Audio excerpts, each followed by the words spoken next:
Welcome to the 9th Zonal Quality Circle Competition. Yes, NRB bearings हम सब आपका स्वागत करते हैं। हम लोग निडल रोलर बेरिंग कंपनी है और हम लोग 1965 में स्थापित हुए थे। पंतनगर प्लांट हमारा 2008 में स्थापित हुआ था। हम लोग IATF 16949, ISO 14 के, 45 के एंड 50 के से सुसज्जित है।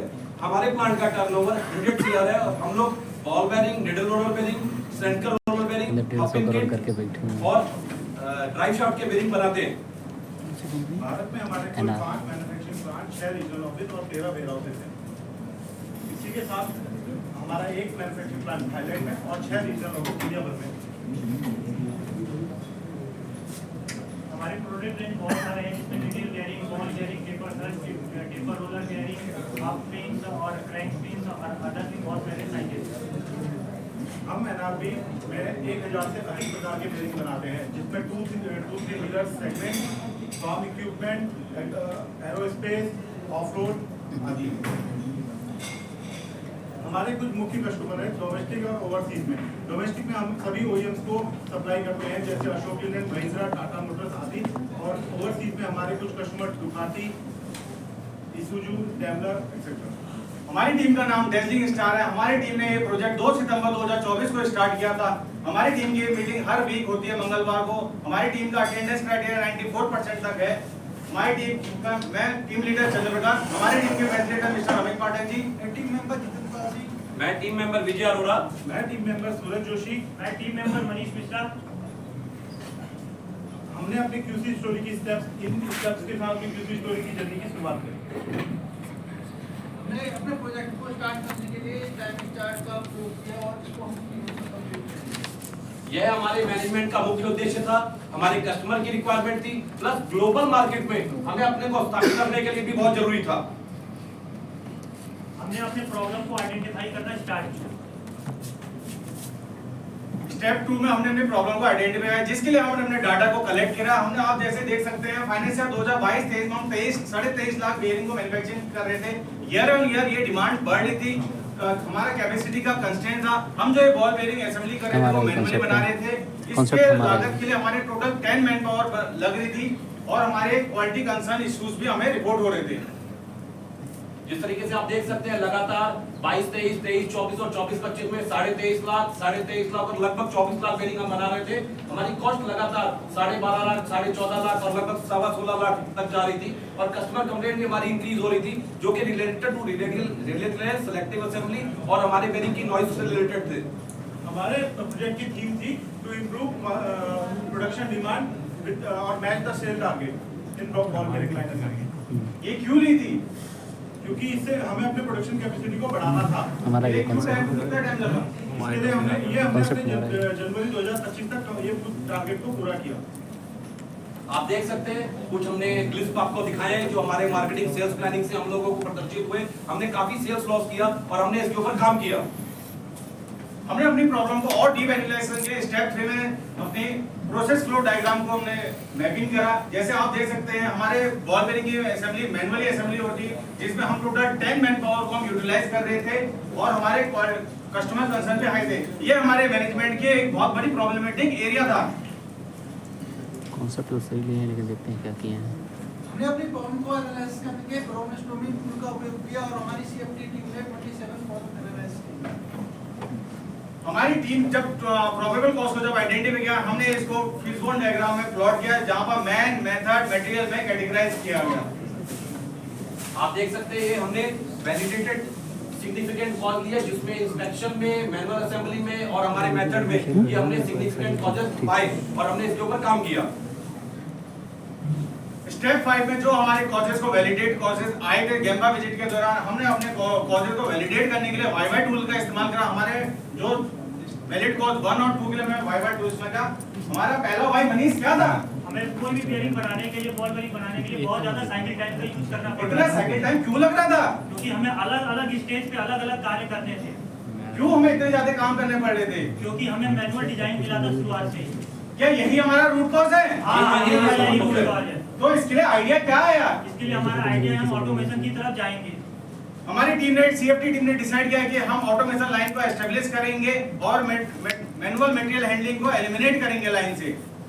फिर हमने अपने थर्ड और चौथे वैलिड कॉजेस के लिए भी वाई एनालिसिस किया। मनीष पहला वाई क्या था?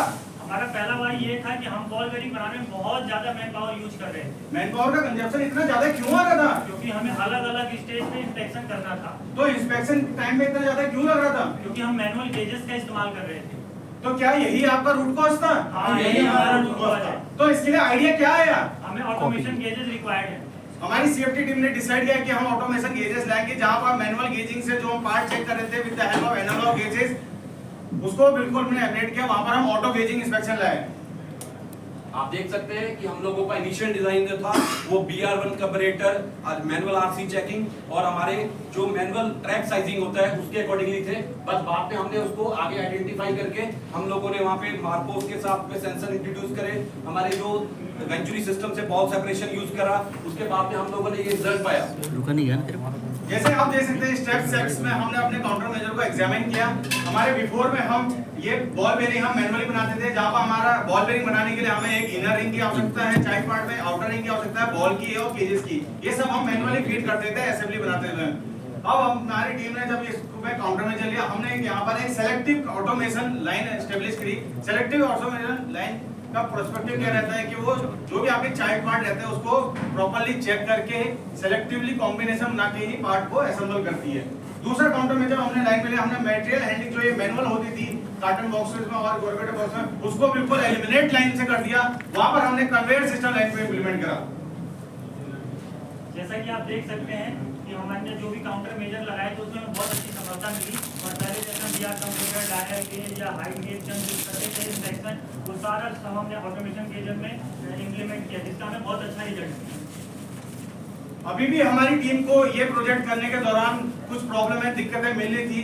हमारे ने फिर से प्रोसेस फ्लो डायग्राम को फिर से एनालाइज किया, जहां पर हमने देखा कि हमारी वॉशिंग मशीन में पार्ट प्रॉपर्ली वॉश नहीं हो रहा था और वहां पर कंटीन्यूअसली एयर लीकेज हो रही थी। तो इसके लिए हमने क्या करा? वॉशिंग को सबसे पहले हमने मॉडिफाई किया, उसके बाद कन्वेयर को मॉडिफाई किया और उसको हमने राइजिंग प्लेट को मॉडिफाई किया और उसके बाद एक रिले के थ्रू एक वाल्व ऑन कराया और हमारी एयर को कंट्रोल किया। जैसे कि आप देख रहे हैं इसमें फोटो के साथ सीधा कंट्रोल आउटपुट ऑन हो रहा है। उसके लिए हमने आगे इसमें इम्प्रूवमेंट किया कि एक फोटो के बाद एक जो प्लेट थी हमारी जिससे वेरिंग मैच होता था उससे आउटपुट वाल्व ऑन कराया और हमारी एयर को कंट्रोल किया, और हमने इस तरह से 17 टाइम अवेट के अराउंड मैंने टीम से। आप देख सकते हैं प्रायर टू QCC हम लोग अप्रोक्सीमेटली 2 लाख बेरिंग बनाते थे।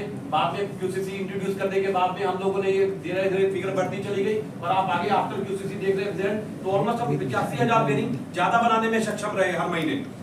85,000 जैसा कि आप देख सकते हैं कि हमने जब मॉनिटर किया ड्यूरिंग QCC हम 10 मैन पावर यूज कर रहे थे बॉल बेरिंग बनाने में, जिसका प्रतिमा खर्च जो आ रहा था 1,50,000 आ रहा था, और आफ्टर QCC हमें रिजल्ट ये मिला कि वही बॉल बेरिंग बनाने में 2 मैन पावर लगी और 30,000 रुपए कुल प्रतिमा खर्चा। इस प्रोजेक्ट को कंप्लीट करने के दौरान हमें कुछ टेंजिबल और इनटेंजिबल बेनिफिट भी मिले, जैसे इस प्रकार है। मनीष, प्रोडक्टिविटी में क्या फर्क आया? प्रोडक्टिविटी में हम 81,000 बेरिंग लगभग और ज्यादा बनाने लगे, और हमारी कैपेसिटी भी 3 लाख तक इम्प्रूव हुई। क्वालिटी में क्या इम्पैक्ट आया? क्वालिटी में कस्टमर कंप्लेंट 0 हो गई। कॉस्ट में क्या इम्पैक्ट आया? हमने प्रतिमा 1,20,000 रुपए मैन पावर में बचाना शुरू किया। डिलीवरी में क्या इम्पैक्ट आया? डिलीवरी इंप्रूव हुई। सेफ्टी में क्या इम्पैक्ट आया? सेफ्टी सेम रही। मोरल में क्या इम्पैक्ट आया? बूस्ट हुआ, ऑपरेटर को जो फटीक होता था उसमें वो बहुत ज्यादा हम लोगों को इंप्रूवमेंट मिला। प्रेजेंटेशन स्किल इंप्रूव हुआ। कम्युनिकेशन लेवल बढ़ा। टीम स्पिरिट बढ़ी। हमारी इस प्रोजेक्ट के करने के दौरान हमारी टेक्निकल नॉलेज भी अपग्रेड हुई। आप देख सकते हैं हमारे यही हम लोग 62 OD तक का बेरिंग बनाते थे। हमने 6204 जो नॉर्मल स्टैंडर्डाइज्ड बेरिंग है AB4007NR JB1001 की हमने यही हॉरिजॉन्टल डिप्लॉयमेंट उन साइजेस में भी किया, और हमारे जो मदर प्लांट से जो मैनुअल असेंबली कर रहे थे हमने यहाँ वहां भी ये ऑटोमेशन लाइन इंट्रोड्यूस करी, जिससे हमारे को ये बेनिफिट्स आगे फर्दर कैरी ऑन होते चले गए। हमने अपने प्रोजेक्ट को स्टेप 10 में स्टैंडर्डाइज करने के लिए हमने ECM रेस करा इंटरनली, कंट्रोल प्लान अपडेट किया, DSC अपडेट की, FMEA रिवाइज किया। सारी वर्कशीट जितनी थी वो थी वो सब हमने रिवाइज करी, और इसको daily monitoring daily audit form में हम डेली करते हैं।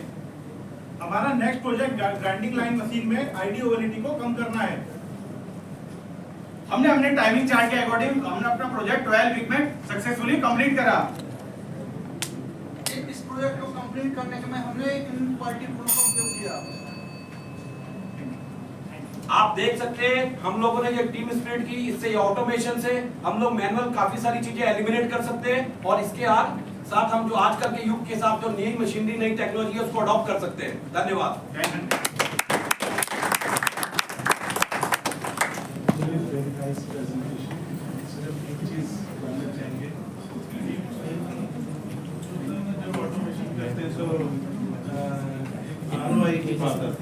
ये क्वेश्चन मुझे पता था पूछेगा। सर इसके तो बहुत अच्छा। नेक्स्ट नहीं दिला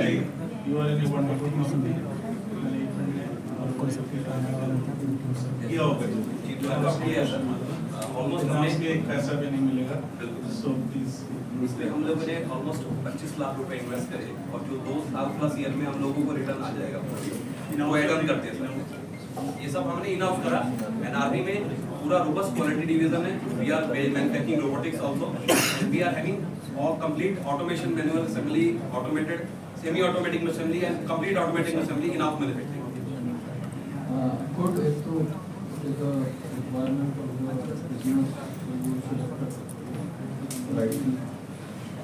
Everything if you see one presentation, in marketing presentation, I think the presentation in terms of time. You like it in terms of presentation should be in two different aspects. There is a problem with the requirement of the client or the material.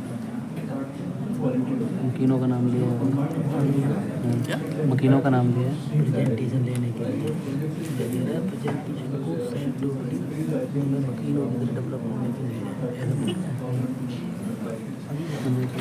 अभी just बोला video है, अभी सुन लेंगे, सुन लेना video चल रहा है।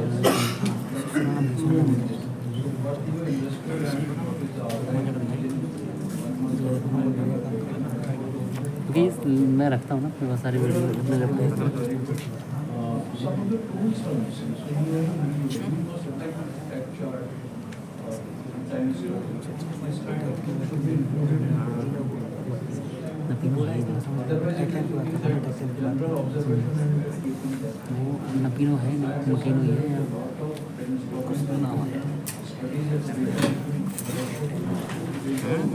होगा सर।